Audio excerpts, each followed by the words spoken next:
As a speaker, you can call me member for anywhere. It's okay. Member for Jandep. I'm just saying that. Member for Jandep, please. Thank you. My inductions. Thank you. I don't want to water down the commendations from my colleagues to your being there in the chair. I commend you. And the first time you entered, I was telling my colleague beside me, Junior Erman Tobining, that my goodness, he's got authority. And you have. Good. My questions to the Minister for Treasury, and probably other relevant ministers could take note. It's on the implementation of the budget 2024. I did mention slightly to him before I asked his questions, but a very simple. Question number 1 of the 4 questions, did Treasury or the Internal Revenue Commission meet the projected targets of revenue for 2024? I think the projected target for the budget appropriation for 2024 was around 27 billion or something. Was that target met? If it was not met, probably the Treasurer, the Minister of Treasury could as to why it was not met. Question number 2, if the target revenue was met by Treasury or through IRC and collecting the proceeds into the consolidated revenue, were the funds sent to all implementing agents to implement the budget appropriation as per 2024 allocations to the various implementers like provincial governments, departments, etc. If the total or the full amount of money budgeted in the appropriations were not allocated or sent to the implementing agents, then I ask if the Minister could highlight why did all those institutions did not receive the 100% revenue into their implementation systems as per the appropriation. And finally, if there were some failures in terms of the implementation, like revenues collected was on target, but indeed to other unforeseen circumstances or other challenges, and therefore provincial governments never received their full allocations or departments did not receive, then are there any remedial actions put in place by the Treasury team to rectify the situation in this year's 2024 budget implementation? Thank you very much, Assistant Speaker. Thank you. Thank you. Thank you, Madam Acting Speaker, and I want to thank the member for Jandep for his 4 questions. I'll try my very best to try and respond to you accurately. Your first question, did IRC meet their targeted revenue projections for 2024? I can say that they just about did, and with some very large revenue assumptions that we placed on them for 2024, they did pretty well. Some numbers to share with the Parliament and the people of Papua New Guinea in the 2024 budget. IRC were projected to collect 16,158 million kina. The 2024 outcome, not the final budget outcome. The numbers still need to be finalized. So if I can provide that disclaimer today, IRC collected 16,094 million kina, a shortfall of 64 million kina from the 16,000 million they were tasked to collect. So a pretty good outcome, I'm sure most of us would agree.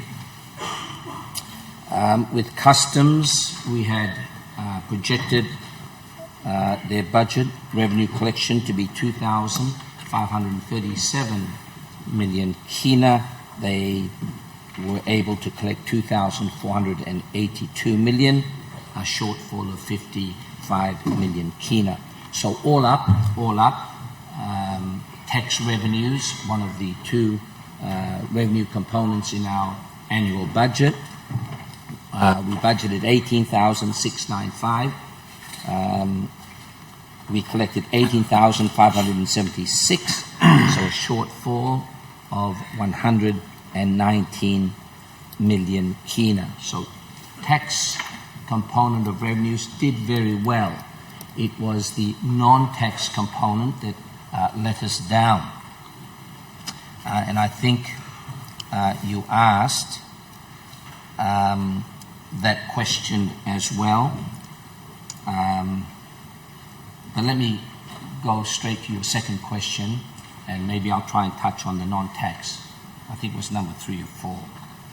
So your then question was, if they did meet their projected revenue targets, as I'm affirming here today, why didn't various government departments or provincial governments receive their funds for 2024?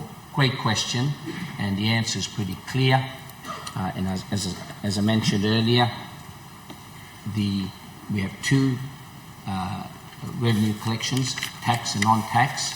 Tax did well. Let me now cover with the Parliament the non-tax component, and that's the answer to why some of our departments and provincial governments didn't receive their funds last year. But the good news is you'll receive it this year, as we had informed the government caucus this morning, and I think you were absent, so all of these were probably answered this morning.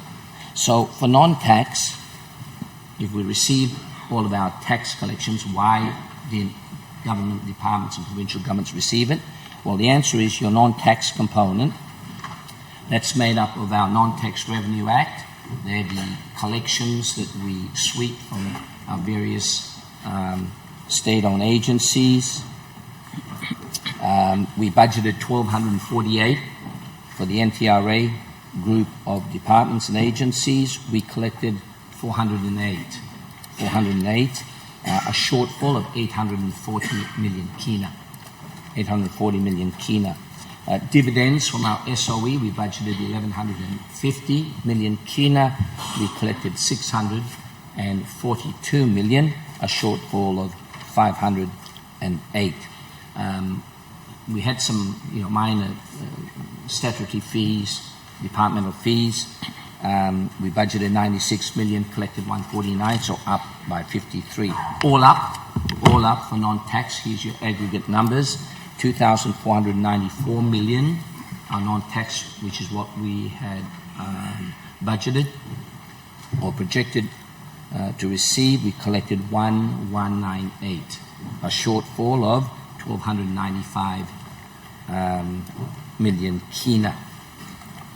So when you look at it overall now, revenues, which we had projected, excluding grants,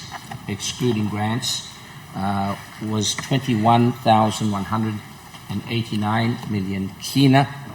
We collected 19,774, and therefore, with last year's budget, our revenues were down 1,414 million kina. So that was the main reasons why we were slow to meet some of the commitments for our various government departments and provincial governments. But the good news is, as we closed our accounts for this year, which was very, very challenging, we were able to close those accounts. We were able to close those accounts in a way that was in line with our 13-year plan, and most importantly, we were able to close those accounts without exceeding our deficit target, which if we did, we would have sacrificed a total of 2,700 million kina in our financing plan for this year. So that's the answer to your second question.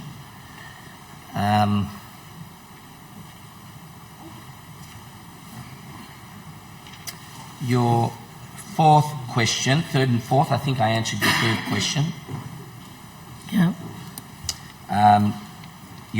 I believe I answered your third question. Your fourth one's, if there were any shortfalls in revenue, are there any plans to pay those departments, provincial governments and PIPs and all those commitments for this year?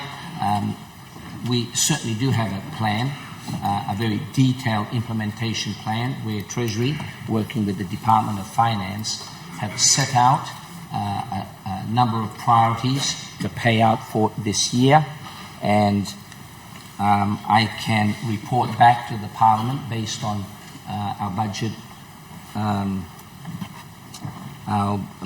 management committee meeting number 141 on Tuesday. From the total outstanding expenditures from 2024, which summed up to 3.6 or 3,608 million kina to date. Of those outstanding from last year, we've paid out 1,825 million kina. That's from the last week in December the 27th onwards until the 31st. Accounts were closed until the 7th. From the 8th of January onwards till now, till last Tuesday, we've paid out that amount. The breakup of which is 704 million in checks paid out to date, and in cash transfers or EFT, electronic fund transfers, 1,120 million kina. That now leaves us a total of 1,783 million kina to pay out from last year, and we're targeting to pay out all of those outstandings by May of this year. Thank you for your question.